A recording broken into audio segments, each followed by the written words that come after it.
स्वागत है मेरे YouTube चैनल सूरज चावला पर। दोस्तों, हम पढ़ रहे थे अजमेर के चौहान। कहाँ के? अजमेर के चौहान। ठीक है दोस्तों, हम अजमेर के चौहान पढ़ रहे थे। हमने वासुदेव को पढ़ लिया, उसके बाद में हमने अजयराज को पढ़ा था, अजयराज चौहान को।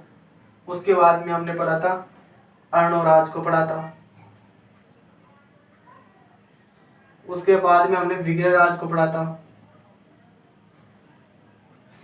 विग्रहराज फोर्थ। अब दोस्तों, इसके मरने के बाद इसका भाई था, किसका? विग्रहराज का। उसका नाम है सोमदेव। ठीक है दोस्तों, इसका शासनकाल बताया जाता है। शासनकाल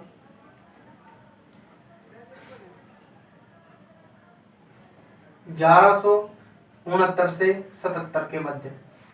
ठीक है दोस्तों, ईस्वी। ठीक है दोस्तों, इसके समय में मूर्ति कला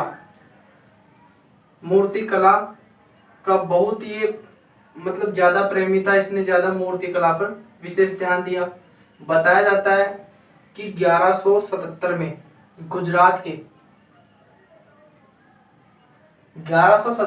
गुजरात के शासक भीमसेन सेकंड ने 1177 में भीमसेन सेकंड ने इनके मध्य युद्ध हुआ।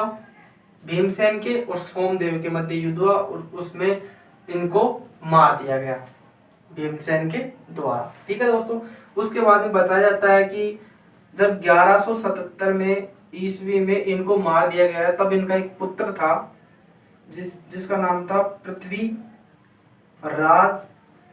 थर्ड। ठीक है दोस्तों, और ये चौहान था ही, आपको पता है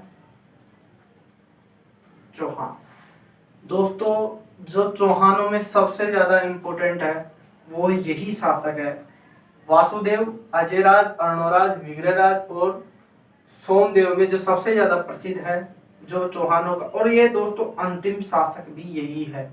ठीक है दोस्तों, आज पढ़ेंगे हम पृथ्वीराज चौहान। उससे पहले हमने ये देखा दोस्तों, सोमदेव की पत्नी थी कर्पूरी देवी। ठीक है, वो थी दिल्ली के शासक था आनंदपाल की बहन थी।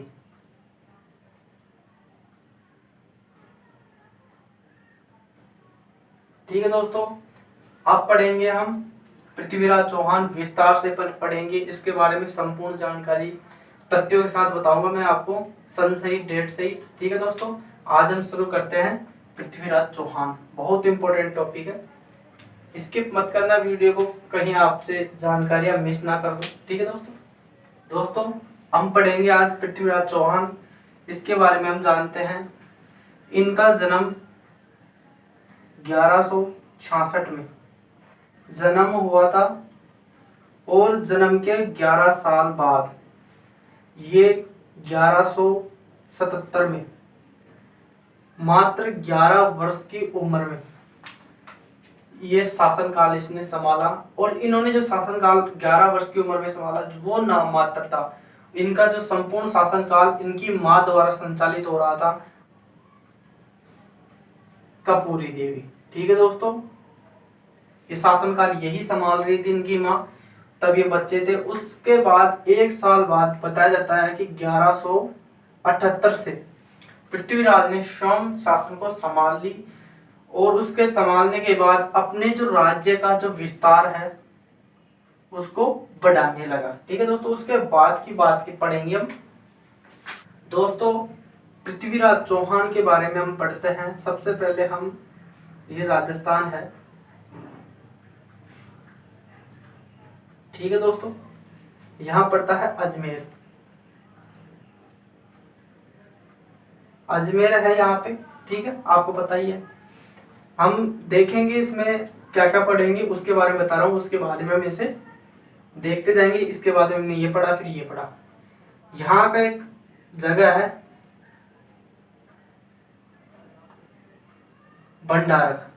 ठीक है, और यहाँ पे है महोबा, यूपी में है महोबा, और यहाँ का शासक है परमार्दी देव चंदेल। यहाँ पे पड़ता है कन्नौज। कन्नौज का शासक है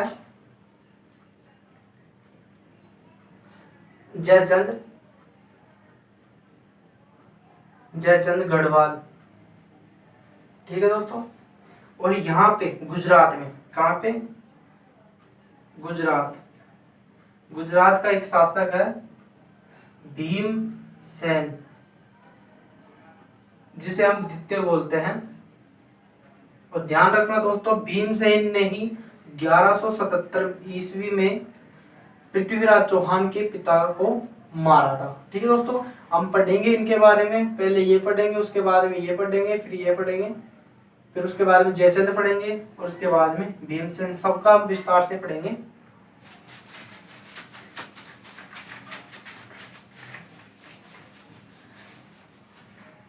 सबसे पहले हम पढ़ते हैं पहले नंबर पर भंडारकर। इसकी घटना के बारे में आपको मैं संपूर्ण जानकारियां बताता हूँ। दोस्तों क्या हुआ, जब पृथ्वीराज चौहान के हाथ में जब शासन चला 1178 में, पृथ्वीराज के चाचा ने और इसके भाई ने नागार्जुन ने इस शासन को बढ़ाने के लिए इस पर आक्रमण किया, तो इन्होंने भी आक्रमण किया और इन्हें मार दिया। ठीक है दोस्तों। अब क्या है, मैं बात बताता हूं कि अजमेर है ये। ठीक है दोस्तों, अजमेर है ये, और ये भंडारक इधर पड़ता है। तो इसने अपने विस्तार, ये ऐसे हैं जैसे कि किसी के पास खेत होता है। ठीक है दोस्तों, इधर अलग व्यक्ति का होता है, इधर अलग व्यक्ति का होता है, दोनों के बीच में क्या होती है, दीवार होती है। उस दीवार में क्या होता है कि कुछ समय के लिए इसे ना संभाले या इस पर खेती ना करे, तो ये इधर वाला व्यक्ति इस पर अपना अधिकार जमाने लगता है। उसी प्रकार था इस भंडारक जाति के लोगों ने क्या किया, अपने विस्तार बढ़ाते बढ़ाते इधर आ गया अजमेर की तरफ। जब पृथ्वीराज को पता चला, तो पृथ्वीराज ने अपनी सेना 1182 में भेजी और इनका दमन कर दिया, इन्हें वहां से खदेड़ दिया, भगा दिया। ठीक है दोस्तों। उसके बाद में हम दूसरे पढ़ते हैं, वो हम पढ़ते हैं महोबा का, महोबा। ठीक है दोस्तों। अब क्या हुआ, महोबा में पृथ्वीराज की सेना, अजमेर है ये। ठीक है दोस्तों, अजमेर, पृथ्वीराज की सेना दिल्ली, कहा दोस्तों, दिल्ली, पृथ्वीराज की सेना दिल्ली युद्ध लड़ने गई हुई थी। ठीक है दोस्तों, ये दिल्ली की तरफ युद्ध लड़ने गई हुई थी, तब बीच में आ रही थी, और बीच में पड़ता है यूपी। ठीक है दोस्तों, यूपी में जगह है महोबा। तो युद्ध करके कोई सेना आती है, तो उसे अपने स्थल तक पहुंचने के लिए बीच में मार्ग में विश्राम करना पड़ता है, क्योंकि युद्ध में वो लड़के आती है तो थक भी जाती है, कुछ सैनिक उसके घायल भी हो जाते हैं, इस वजह से उन्हें विश्राम करना आवश्यक था। तो उन्होंने महोबा को अपना विश्राम स्थल बनाया और यहाँ पे डेरा डाल के रुक गए। अब क्या हुआ, उससे पहले आपको थोड़ा सा बता देता हूँ, यहाँ पे परमार्दी देव है, परमार्दी देव। ठीक है दोस्तों, चंदेल, इसके बारे में आपको बता देता हूं मैं कि इनके दो मुख्य सेनापति थे, आल्हा प्लस एक उद्धल। ठीक है, आल्हा और उद्धल से परमार्दी देव ने, चंदेल ने, इनके पास घोड़े थे, वो घोड़े मांगे कि आपकी ये सुंदर घोड़े हमें दे दो। लेकिन क्या हुआ कि इनके वो घोड़े प्रिय थे, तो इन्होंने घोड़े देने से इनकार कर दिया। तब परमार्दी देव ने इन्हें अपने शासन काल में मुख्य सेनापति से पद से निकालकर भेज दिया। तब ये जाके कहाँ आए, जो यहाँ पे कन्नौज का शासक है ना, कौन, जयचंद गढ़वाल, उनके पास आए थे। अब बताया जाता है कि परमार्दी देव ने ऐसा सोचा कि महोबा में कोई आक्रमणकारी हमारे पास, हमारे क्षेत्र पर कब्जा करने के लिए आया हुआ है, तो इसने यहाँ पे परमार्दी देव ने सेना भेजी। अब इसे पता चला कि आगे पृथ्वीराज की सेना है, तो इन्होंने क्या किया कि आला और उद्दल को संदेश भेजा, निमंत्रण भेजा। अब ये क्या थे, शिष्टाचारी थे, ये जैसा कहेगा राजा वैसा करने वाले थे। उन्होंने मान लिया अपनी जो भूल को और राजा के पास साथ देने के लिए चले गए। ठीक है दोस्तों, उसके बाद में जब पृथ्वीराज को यह पता चला कि उसकी सेना को किसी ने रोका है, तो वो भी गया। यहाँ पे युद्ध हुआ, बताया जाता बहुत भयंकर युद्ध हुआ, और ये युद्ध भी 1182 में ही हुआ था। ठीक है दोस्तों, 1182 में युद्ध हुआ। युद्ध में बहुत लड़ाई हुई, और बताया जाता है कि इसमें आला और उद्दल सहित परमार्दी देव भी मर गए। आला और उद्दल दो मुख्य सेनापति मरे, उसके साथ परमार्दी देव भी मर गए। बताया जाता है कि इस युद्ध से भागकर परमार्दी देव ने आत्महत्या कर ली थी। ठीक है दोस्तों, और कुछ कहते हैं यहाँ पे युद्ध भूमि में मर गया था। दोस्तों अब हम यहाँ के कन्नौज के शासक के बारे में पढ़ेंगे। ठीक है दोस्तों, तीसरे नंबर पर हमने लिखा था कन्नौज के शासक है, कन्नौज के शासक जयचंद गढ़वाल। जयचंद गढ़वाल। दोस्तों जयचंद की एक पुत्री थी जिसका नाम था संयोगिता। जयचंद की पुत्री थी जिसका नाम था संयोगिता।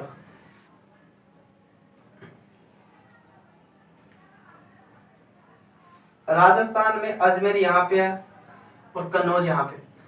अब इनमें क्या हुआ, संयोग है संयोगिता का कि जो पृथ्वीराज और संयोगिता है ना, दोनों का जो हम नानेरा बोलते हैं या जिनकी नाना नानी, दोनों के कहाँ पर थे, दिल्ली।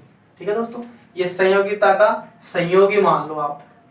अब क्या हुआ कि संयोगिता अपने नानी के यहाँ गई हुई थी, और इधर से पृथ्वीराज चौहान भी अपने नानी के यहाँ गया हुआ था। अब दोनों का यहाँ पे क्या हुआ, मिलन हो गया। मिलन होने के बाद में दोनों के बीच क्या चालू हो गया, प्रेम प्रसंग। ठीक है दोस्तों, अब प्रेम प्रसंग में आपको पता ही है क्या होता है, बताने की आवश्यकता नहीं है। तो दोनों के बीच में गहरा प्रेम प्रसंग हो गया, जिसके बाद में तब इनको किनको, जयचंद को पता चला कि मेरी बेटी पृथ्वीराज के साथ प्रेम प्रसंग में है, तो उन्होंने अपनी बेटी को कहाँ बुला लिया, वापिस कन्नौज बुला लिया। और इधर से पृथ्वीराज भी कहाँ आ गए, अपने यहाँ अजमेर आ गए। ठीक है दोस्तों, उसके बाद में क्या हुआ कि इसने जयचंद ने एक सभा बुलाई, उसमें सभी अपने आसपास के जितने भी राजा थे उनको आमंत्रण किया, और वो सभा जो संयोगिता है उसके विवाह के लिए स्वयंवर चुनने की थी। मतलब संयोगिता आएगी और वो अपने पसंद से जो भी अच्छा लगेगा उसको, राजा उसका स्वभाव उसकी सास सब कुछ के जानकर ये संयोगिता अपना स्वयं चुन लेगी। तो क्या हुआ कि जयचंद ने सभी को बुला लिया, आस पड़ोस के सभी राजाओं को, और किसको नहीं बुलाया, अजमेर के राजा पृथ्वीराज चौहान को नहीं बुलाया। इससे क्या हुआ कि, और एक तो ये नहीं बुलाया वो भी है अपमानित करने के लिए नहीं बुलाया, और उससे भी बड़ा अपमान इन्होंने ये किया कि जैसे ये महल है, ठीक है दोस्तों, महल है, इसके जो मुख्य गेट होता है वहां पर इन्होंने जहां पे चप्पलें उतारे करते हैं, जहां पर चप्पलें उतारते हैं वहां किसकी मूर्ति लगा दी, पृथ्वीराज चौहान की। अब संयोगिता है इधर से आती है, संयोगिता आती है स्वयंवर चुनने के लिए, तो वो देखती है सामने राजा बैठे हैं जो अनेक राज्यों से आए हुए हैं, और इधर मूर्ति है पैरों में जहाँ पे चप्पलें वगैरह रखते हैं, वहां पे इस पृथ्वीराज चौहान की मूर्ति है। तो इसने माला इसे पहना दी पृथ्वीराज को, इन्होंने संयोगिता ने माला किसे पहना दी, पृथ्वीराज को। मतलब इसने अपने स्वयं से स्वयंवर किसे चुना, पृथ्वीराज चौहान को। ठीक है दोस्तों, अब इससे नाराज हो गया जयचंद, और जयचंद के साथ में आए हुए सभी पड़ोसी राजा भी नाराज हो गए कि जयचंद आपने क्या किया, आपकी पुत्री तो वहां जो पृथ्वीराज की मूर्ति रखी है उसे स्वयंवर चुन लिए, तो हमें क्यों बुलाया। ठीक है दोस्तों। उसके बाद में क्या हुआ, जयचंद को आया गुस्सा, और जयचंद ने संयोगिता को कहाँ ले जाके बंद किया, एक कमरे में। ठीक है दोस्तों, एक कमरे में बंद कर दिया। अब इस बात की पता चला पृथ्वीराज चौहान को कि संयोगिता को कहाँ बंद कर दिया गया, एक कमरे में। इसने अपनी सेना ले जाकर, ठीक है दोस्तों, दिल्ली नहीं जाएगा अभी, ये सीधा जाएगा कन्नौज। इसने अपनी सेना ले जाकर यहां से संयोगिता को क्या किया, उठा लाया। उठा के लाया, भगा के लाया। भगा के नहीं लाया, उठा के लाया। क्योंकि भगा के लाने में ये अंतर है कि हम भगा के लाते हैं चोरी छुपे, इसने चोरी छुपे नहीं लाया, इसने उठा के लाया सामने से। क्योंकि जयचंद ने जब इसने संयोगिता को उठाया तो जयचंद ने इसका विरोध किया और युद्ध भी, और युद्ध में पृथ्वीराज विजय रहा। दोस्तों अब सभी प्रकार से सभी सही चल रहे थे। जयचंद अपने राज्य का विस्तार भी कर रहा था, उसने अपने प्रेम प्रसंग भी चला रखा था। दोस्तों अब आपको बताता हूँ पृथ्वीराज चौहान की जो मुख्य बात है, जो सबसे प्रसिद्ध है, वो यही है, तराइन। तराइन का युद्ध। ठीक है दोस्तों, तराइन का युद्ध बोल दो। अब तराइन के युद्ध दो हुए थे दोस्तों, फर्स्ट व सेकंड। दोनों ही बहुत महत्वपूर्ण, दोनों ही सबसे ज्यादा महत्वपूर्ण है। इनमें जो तराइन का फर्स्ट युद्ध है उसमें पृथ्वीराज चौहान विजय रहा। उसके बाद में सेकंड है, उसमें मोहम्मद गौरी विजय रहा। ठीक है दोस्तों। अब क्या हुआ दोस्तों, मैं आपको बताता हूँ कि तराइन है कहाँ। तराइन है हरियाणा, हरियाणा में है ये, और ये है करनाल व थानेश्वर, थानेश्वर के बीच में है तराइन। ठीक है दोस्तों। अब हम पढ़ेंगे हम तराइन का प्रथम युद्ध, बहुत इंपॉर्टेंट है दोस्तों। तराइन का प्रथम युद्ध लड़ा गया था 1191 ईस्वी। ठीक है दोस्तों। किनके मध्य लड़ा गया, पृथ्वीराज चौहान, ठीक है, पृथ्वीराज चौहान तृतीय प्लस मोहम्मद गौरी। ठीक है दोस्तों, जो प्रथम युद्ध लड़ा गया था पृथ्वीराज चौहान और मोहम्मद गौरी के बीच लड़ा गया था, उसमें विजय किसकी हुई, पृथ्वीराज चौहान की। दोस्तों इसमें होता क्या है, राजस्थान है, राजस्थान में अजमेर यहाँ पे है, और यहाँ पे है दिल्ली। ठीक है दोस्तों, यहाँ पे दिल्ली है और यहाँ पे राजस्थान में अजमेर, पृथ्वीराज यहाँ का शासक है, और दिल्ली का कौन है शासक, मोहम्मद गौरी। अब ये भी अपनी सीमाओं को बढ़ाना चाहेगा और ये भी राजस्थान से बाहर निकलकर सीमाओं को बढ़ाना चाहेगा। अब दोनों ही, ये भी जानता था मोहम्मद गौरी की पृथ्वीराज को बिना हराए हम राजस्थान पर कब्जा नहीं कर सकते। उसी प्रकार पृथ्वीराज भी जानता था कि अपनी सेना को हम आगे भेजकर अगर हम इसे दिल्ली को जीत लेते हैं तो हम संपूर्ण भारत पर भी राज कर सकते हैं। ठीक है दोस्तों। इन्हीं कारणों से इन्होंने, पृथ्वीराज ने बहुत से, जैसे भंडारण के, उनको दमन को रोका। उसके बाद में महोबा वाला आपको बताइए, परमार्दी देव, चंदेल वाला, उसके बाद में कन्नौज का। इसी कारण, और इस भीमसेन उसका भी बाद में जिक्र करेंगे हम। इसमें क्या हुआ कि ये अपना भेजे सेना और यहाँ से अधिकार करें। ठीक है। अब इन दोनों के मध्य युद्ध हुआ, वो होगा तराइन का प्रथम युद्ध। दोनों ही निष्कर्ष निकालते हैं कि दोनों में विजेता कौन बनता है, और इन्हीं पृथ्वीराज की जो विजेताओं के कारण इन्हें दल पोंगल भी बोला जाता है, मतलब विश्व विजेता भी बोला जाता है। ठीक है दोस्तों। अब दोनों के मध्य युद्ध हुआ, युद्ध भूमि में खड़े हैं, ठीक है, हम नहीं खड़े, वो खड़े थे, पृथ्वीराज चौहान और मोहम्मद गौरी की सेना। बताया जाता है कि गौरी इसमें घायल हो जाता है युद्ध में। गौरी प्रथम युद्ध में, तराइन के प्रथम युद्ध में गौरी घायल होके कहाँ जाता है, भागता है गजनी की तरफ। और जब ये सेना आपस में, पृथ्वीराज की चौहान की सेना और मोहम्मद गोरी की सेना आपस में लड़ रही थी, तभी किसी को सेना में ये पता चला सेना को कि हमारे जो मुख्य थे मोहम्मद गोरी वो ही यहाँ से भागकर गजनी की ओर लौट रहे हैं, तो सेना भी उनके पीछे गजनी की तरफ जाने लगी।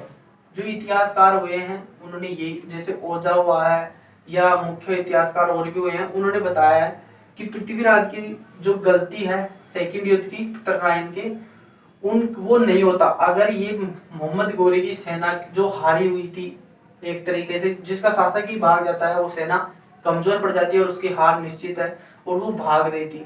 एक तो सेना थकी हुई थी और दूसरी बात उसका शासक चला गया था, तो उन्हें पृथ्वीराज को उन्हें पीछा करना चाहिए था सेना का और उन्होंने मार गिराना चाहिए था, लेकिन पृथ्वीराज ने ऐसा नहीं किया, सेना को भागने दिया। यही शायद बताया जाता है कि तराइन का द्वितीय युद्ध में जो इसकी विफलता का कारण रहा वो मुख्य यही रहा। ठीक है दोस्तों, अब पढ़ते हैं तराइन का सेकंड युद्ध, तराइन का द्वितीय युद्ध। ठीक है दोस्तों, उसकी समयावधि बहुत इंपॉर्टेंट है, मोस्ट इंपॉर्टेंट। ये टॉपिक जो पृथ्वीराज चौहान है ये भारत के लिए भी है, आप ऐसे में समझो कि राजस्थान के लिए ही चलेगा, इस संपूर्ण भारत के लिए, क्योंकि इसका संबंध किससे जुड़ा है, मोहम्मद गोरी जो दिल्ली का शासक है। ठीक है दोस्तों, इसे अच्छे तरीके से पढ़ना, इसके सारे तथ्यों को याद स्मरण रखने की क्षमता अपने पास रखो, इस तथ्य को अपने मन में स्मरण रखो, और किसी भी तथ्य, इतिहास के किसी भी तथ्य को पढ़ने से ज्यादा उसे समझने आना चाहिए। हम पढ़ते हैं, पढ़ी हुई चीजें याद नहीं रहती, मुझे पता है, हम डेट भूल जाते हैं, कोई नहीं, आप उसे कहानी के रूप में याद करो, जब आपको उसकी कहानी संपूर्ण रूप से आ जाए फिर उसके बाद में डेट लगा दो, डेट के साथ याद करो। इसी प्रकार आप इतिहास के कोई से भी सरल से आप कठिन टॉपिक को भी अच्छे से कवर कर पाओगे। ठीक है दोस्तों, अब जो तराइन का द्वितीय युद्ध हुआ वो भी किनके मध्य हुआ, पृथ्वीराज के मध्य मोहम्मद गोरी, मोहम्मद गोरी। अब ये तराइन का सेकंड युद्ध है, उसमें अलग है, इसमें विजय मोहम्मद गोरी की होती है, हार किसकी होती है, पृथ्वीराज की। ठीक है दोस्तों, अब क्या हुआ कि मोहम्मद गोरी जो प्रथम युद्ध में कहाँ भाग के गया था, अपने भाई के पास गजनी, और बताया जाता है कि जो भाग के सेना गई थी उन सेना में 1,20,000 सैनिक भी भाग के गए। अगर पृथ्वीराज ने, जो इतिहासकार बताते हैं गलती, अगर इन सैनिकों को मार दिया होता तो शायद मोहम्मद गोरी की सेना जब तराइन के सेकंड युद्ध में थी तब कम सैनिक होते उसके पास, और क्या पता पृथ्वीराज उसे उन्हें हरा ही देता। ठीक है दोस्तों, ये बताते हैं इतिहासकार ऐसे। अब क्या है कि जो मोहम्मद गोरी है वो वापस अपने राज्य का विस्तार, मतलब दिल्ली से अपने शासन का विस्तार करने के लिए गजनी से लाहौर आया। लाहौर पता है आपको, पाकिस्तान में पड़ता है, लाहौर में। और लाहौर से अपने मुख्य सेनापति को भेजा, कहाँ पे, दूत को भेजा, वो आया पृथ्वीराज चौहान के पास, और मोहम्मद गोरी ने बोला उस दूत के माध्यम से कि आप हमारी अधीनता का स्वीकार कर लो, आप हमारा राज्य में जो विस्तार कर रहे हैं उसे अपना स्वीकार कर ले और आत्म समर्पण कर दो।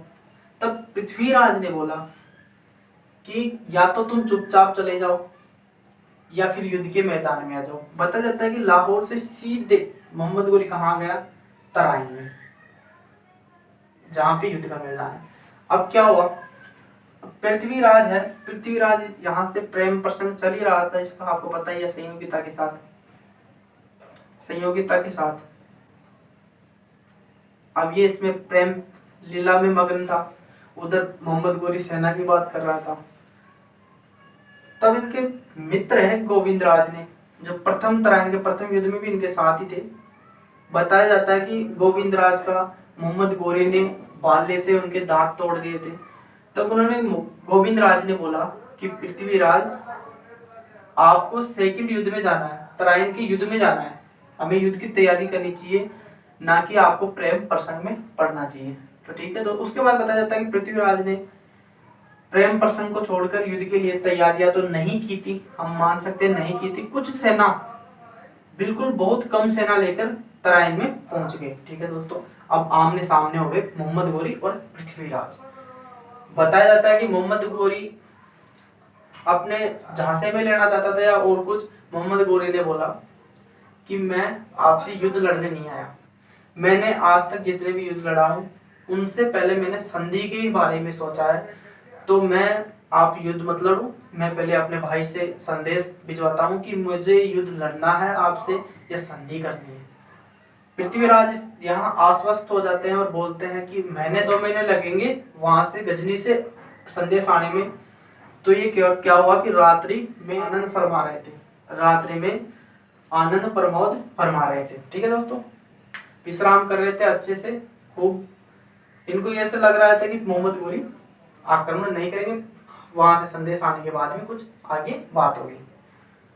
क्या हुआ कि मोहम्मद गोरी छल कर रहा था, तो मोहम्मद गोरी ने बताया जाता है कि सुबह 4 बजे सुबह 4 बजे ही मोहम्मद गोरी ने पृथ्वीराज पर बिखरी हुई, पता ही है रात को आश्वस्त हो गई तो बिखर गई सेना, कुछ यहाँ कुछ वहां, तो बिखरी हुई सेना पर आक्रमण कर दिया। और यहाँ पे बताया जाता है पृथ्वीराज को जो सेना है वो कमजोर होने के कारण हार गई। ठीक है दोस्तों, पृथ्वीराज की सेना कमजोर होने के कारण हार गई। और कुछ बताते हैं इतिहासकार कि पृथ्वीराज यहीं पे मारा गया, सिरसा में। कहाँ पे? सिरसा में। अब इनकी बात बताता हूं मैं। बताया जाता है कि पृथ्वीराज का एक पुत्र था गोविंद देव। ठीक है, गोविंद देव। उन्होंने भारी कर के साथ, इतना ज्यादा कर था, बहुत ज्यादा उस समय, उस कर के साथ अजमेर का शासन उनके हाथ में दे दिया। अब क्या हुआ कि पृथ्वीराज का भाई बोल दो या गोविंद राज का चाचा हरिराज, इन्हें यहां से बाहर भेज दिया। और यही यहां से बाहर आकर रणथंभौर है, रणथंभौर में जो चौहानों की नींव डाली थी वो किसने डाली थी? गोविंद देव ने। ठीक है दोस्तों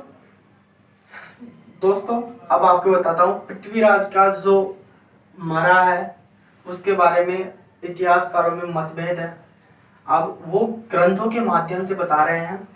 सबसे हम चंद्रप्रताप वाला बाद में देखेंगे, सबसे पहले देखेंगे हम हम्मीर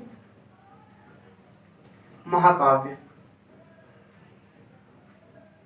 हम्मीर महाकाव्य में बताया जाता है कैद कर लिया और कैद में करके उसे मार दिया, कैद करने के कारण वो वहां कैद में मर गया। ठीक है दोस्तों, उसके बाद में हम पढ़ते हैं विधिवंश।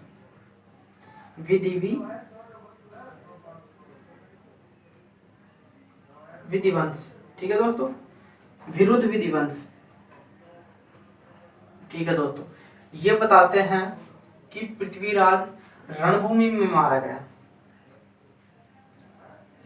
रणभूमि में मारा गया। ये बताते हैं रणभूमि में मारा गया और वो बताते हैं कैद में मारा गया। ठीक है दोस्तों, उसके बाद में एक दो हैं मुस्लिम इतिहासकार हुए हैं उस समय के, उनका नाम है यूफी और दूसरे का नाम है हसन निजामी। हसन निजामी। ठीक है दोस्तों, हसन निजामी है। उन्होंने बताया है कि पृथ्वीराज को कैद में बंद कर दिया गया। पृथ्वीराज को कहाँ बंद कर दिया गया? कैद में। उनके बाद उन्हें यातनाएं दी गई। उसके बाद बताते हैं कि पृथ्वीराज ने वहां से निकलने के लिए षड्यंत्र किया। उस षड्यंत्र में जब ये मोहम्मद गोरी को पता चला तो उसने मोहम्मद गोरी को मरवा दिया। ठीक है दोस्तों, उसके बाद में हम बात करते हैं फरिश्ता। फरिश्ता के बारे में बात करते हैं हम। फरिश्ता बताते हैं कि मोहम्मद गोरी जब युद्ध लड़ रहे थे तब पृथ्वीराज वहां से भागा था और भागने के कारण ही मोहम्मद गोरी ने उसकी बीच रास्ते में हत्या करवा दी थी। जो मुख्य है, जो मौत का कारण बताते हैं वो है इनके ही मित्र हैं, पृथ्वीराज के ही, जिन्होंने पृथ्वीराज रास लिखा है। पृथ्वीराज रासो। रासो लिखने वाले चंद्रबरदाई। चंद्रबरदाई ने बोला है अपने इस पृथ्वीराज रासो में कि पृथ्वीराज को मोहम्मद गोरी, आपको बता देता हूँ, लिखने की कोई जरूरत नहीं है। पृथ्वीराज को मोहम्मद गोरी ने अजमेर से ले जाकर कहाँ ले गए? गजनी, अपने भाई के पास। तो गजनी वहां ले जाए और जब भाई के सामने खड़ा था पृथ्वीराज तो उसे मोहम्मद गोरी नीची नजरें करने के लिए बोला। तब पृथ्वीराज ने फिल्मी स्टाइल में बोला कि मैं राजपूत हूँ, मैं अपनी आंखें नीची नहीं कर सकता, किसी के सामने झुकने वाला नहीं हूँ।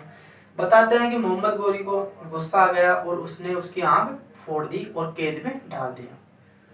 ये पता चला चंद्रबरदाई को कि मोहम्मद इस पृथ्वीराज चौहान को कहाँ डाल दिया गया? कैद में, आंख फोड़ के। तब ये यहाँ से अजमेर से जाता है और मोहम्मद गोरी के पास गजनी पहुंच जाता है और मोहम्मद गोरी उस समय पृथ्वीराज को और चंद्रबरदाई को मिलने दे देता है।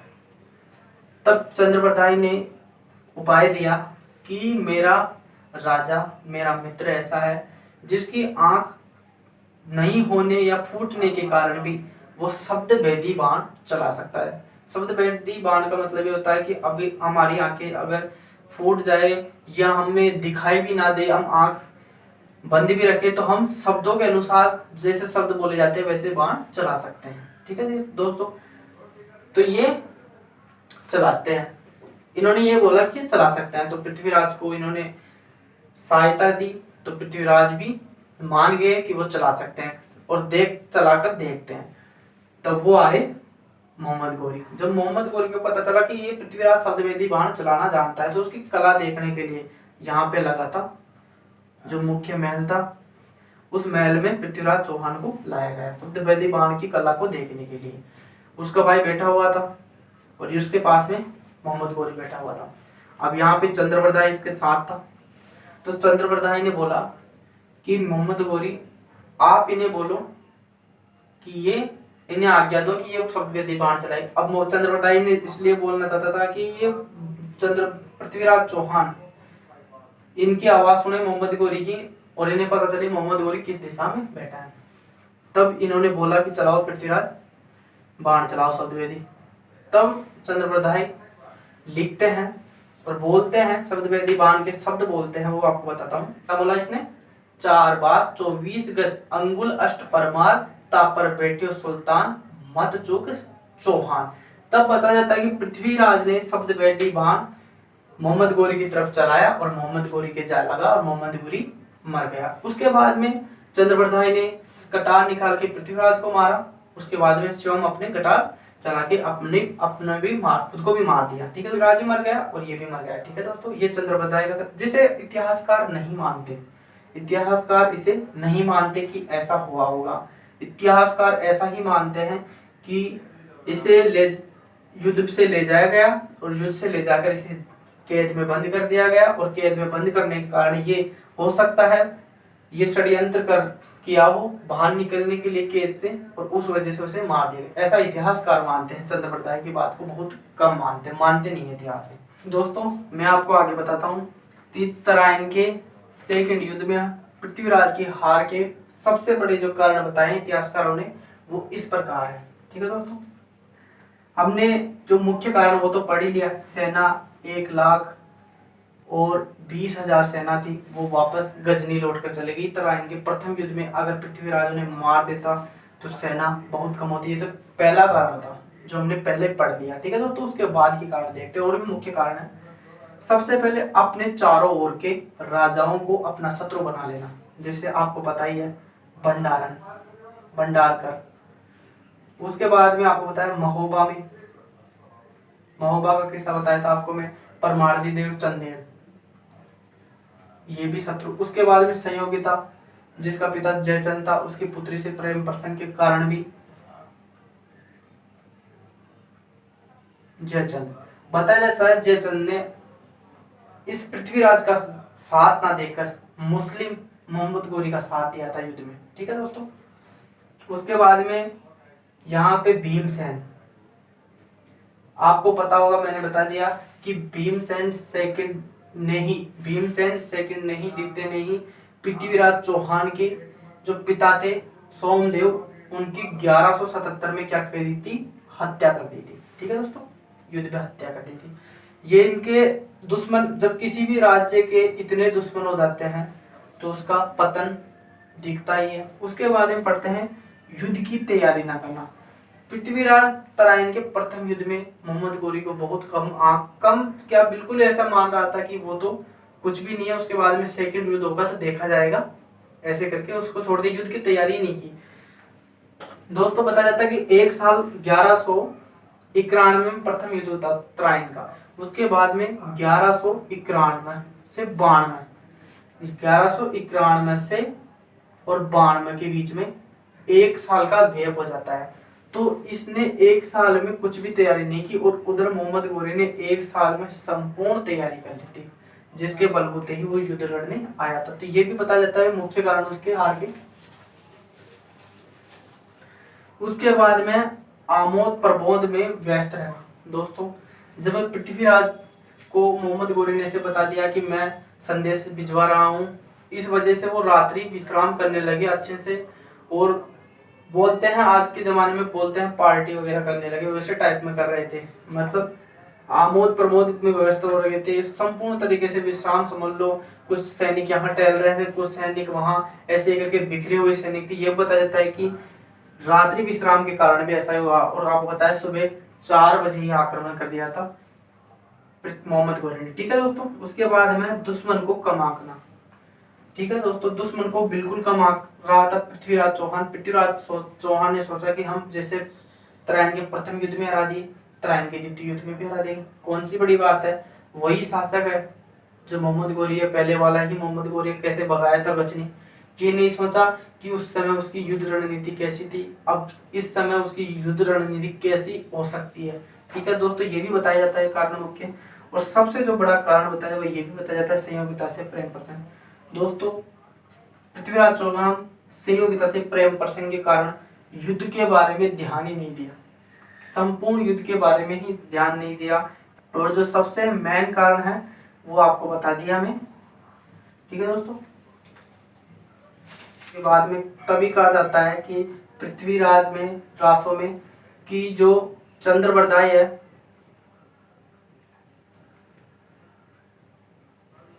चंद्रबरदाई, ठीक है दोस्तों, और पृथ्वीराज दोनों का एक था जन्म एक था मृत्यु, एक साथ दोनों का जन्म भी एक साथ हुआ है, और वो कटार लगे के मरे थे दोनों, तो उन्होंने बताया दोनों की मृत्यु भी एक साथ हुई है। दोस्तों बताता हूँ मैं, मोहम्मद गोरी है, उनके समय में चिश्ती आया था, मोइनुद्दीन चिश्ती, तो वो आया था, उसका जन्म फारस में हुआ था। ठीक है दोस्तों, फारस में हुआ था मोइनुद्दीन चिश्ती का जन्म, और इनकी अजमेर में दरगाह भी है। ठीक है दोस्तों आज का जो हमारा टॉपिक था पृथ्वीराज तृतीय चौहान, आपको कैसा लगा वीडियो अच्छा लगे तो अपने दोस्तों के साथ ज़्यादा से ज़्यादा शेयर करें और चैनल को सब्सक्राइब करें। और जो पृथ्वीराज चौहान से पहले वाले वीडियो हैं मेरे, उनमें आप उनको देखें। ठीक है दोस्तों, धन्यवाद।